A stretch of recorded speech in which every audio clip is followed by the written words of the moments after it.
India wide గా biggest stars లో ముందు నిలిచే pan India sensation rebel star Prabhas నటించిన latest movie the Rajasaab audience ముందుకు వచ్చేసింది. అన్ని బిగ్ బడ్జెట్ మూవీస్ చేస్తున్న ప్రభాస్ మారుతి లాంటి చిన్న డైరెక్టర్ తో చేసిన ఈ సినిమా ఎంతవరకు అంచనాలను అందుకుందో తెలుసుకుందాం పదండి.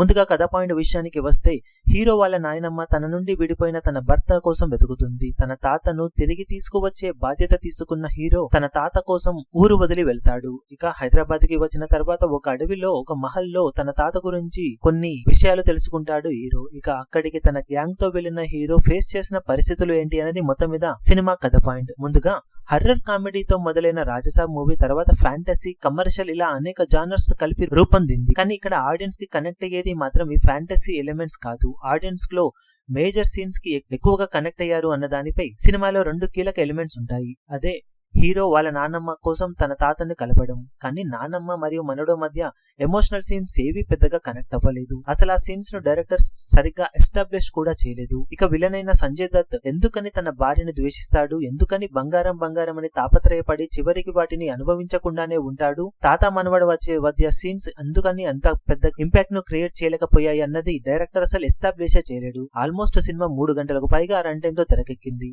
ఈ 3 గంటల రన్ టైమ్ లో చెప్పాలనుకున్న కథ ఎంతో చెప్పవచ్చు. కానీ డైరెక్టర్ వాటి మీద ఫోకస్ పెట్టకుండా ఎంతసేపు హీరోయిన్ ఎక్స్పోజింగ్, వాళ్లతో హీరో చేసే రొమాన్స్, ఫోర్స్ఫుల్ గా రాసుకున్న కామెడీతో 3 గంటలు సాగదీశాడు. దానికి తోడు సినిమా మొదటి ట్రైలర్ లో కానీ పోస్టర్ లో కానీ హైలైట్ చేసిన ప్రభాస్ ఓల్డ్ లుక్ అసలు సినిమాలోనే పెట్టలేదు. ఫస్ట్ ట్రైలర్ లో హైలైట్ అనిపించిన రివర్స్ ఫైట్ సీన్ అసలు సినిమాలోనే లేదు. ఇలా అడుగడుగున మారుతి డైరెక్టర్ గా విఫలమవుతూ సినిమాను ఎటు నుండి ఎటో సాగేలా చేశాడు. ఇలాంటి టైంలో ప్రభాస్ సినిమాను తన భుజాన మోసాడు. కొన్ని చోట్ల లుక్స్ మరీ ఆర్టిఫిషియల్ గా అనిపించిన మేజర్ సీన్స్ లో తన లుక్స్ ఆకట్టుకున్నాయి. వింటేజ్ అంటూ చెప్పినా మరి అవి ఆ రేంజ్ లో అయితే లేకపోయినా ఉన్నంతలో రీసెంట్ మూవీస్ తో పోల్చితే కొంత ఎనర్జీతోనే ఆకట్టుకున్నాడు ప్రభాస్. ఇక హీరోయిన్స్ ముగ్గురు జస్ట్ గ్లామర్ షోకే సరిపోయారు. విలన్ గా సంజయ్ దత్ తన మార్క్ ని చూపించిన దాని మోటో ఏంటి అనేది డైరెక్టర్ చెప్పలేకపోయాడు. ఇక మిగిలిన యాక్టర్స్ పర్వాలేదు అనిపించగా, సంగీతం పర్వాలేదు అనిపించేలా సాగిన, బ్యాక్గ్రౌండ్ స్కోర్ కొంత లౌడ్ గా అనిపించింది. కానీ కొన్ని సీన్స్ ని బాగానే ఎలివేట్ చేశాడు తమన్. ఇక ఎడిటింగ్ అలాగే స్క్రీన్ ప్లే చాలా వీక్ గా ఉండగా చాలా సీన్స్ బోర్ అనిపిస్తూ ఓవర్ ది టాప్ అనిపించేలా ఉన్నాయి. వాటన్నింటిని ట్రిమ్ చేసి ఉండాల్సింది. ఇక ప్రొడక్షన్ వాల్యూస్ ఓకే అనిపించిన, ఓవరాల్ గా చెప్పిన బడ్జెట్ రేంజ్ లో అయితే ఆ ఇంపాక్ట్ కనిపించలేదు.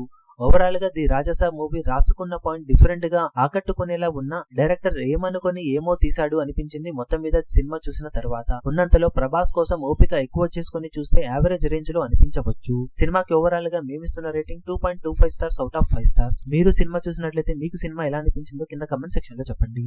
ఈ వీడియో మీకు నచ్చినట్లయితే లైక్ చేయండి, షేర్ చేయండి, ఛానల్ ను సబ్స్క్రైబ్ చేయడం మాత్రం మరవకండి. ఏ చిన్న అప్డేట్ ను మిస్ అవ్వకూడదు అనుకుంటే బెల్ ఐకాన్ ను ప్రెస్ చేయండి.